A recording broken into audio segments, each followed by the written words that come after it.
তেল দিলাম, দারচিনি এলাচ দিলাম,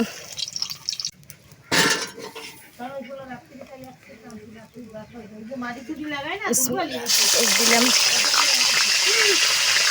তেল দিয়ে দারচিনি এলাচ দিয়ে ভালো মতো একটু ভাজা ভাজা করতে হবে।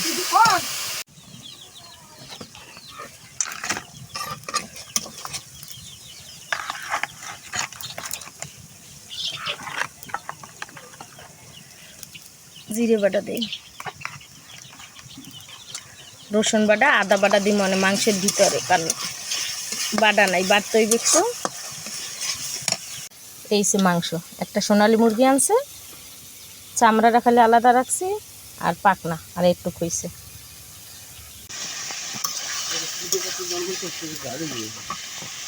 আলু দিলাম, সোনালি মুরগির মধ্যে একটু আলু দিলে আবিরে ওর আব্বুও পছন্দ করে।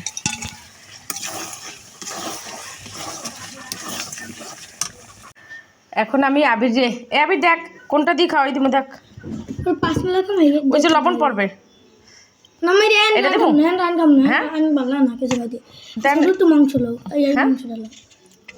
এটা তোর বেশি বড়, একটা ছোট একটা পিসি যেটা আছে এককালে।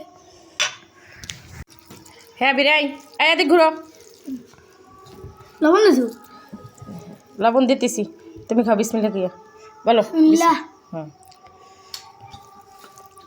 কারণ সে খেলতে যাইবে, সেই জন্য বলে আম্মু আমার একটু খাওয়াই দাও, খেলার নেশা ছাড়বেই নাও।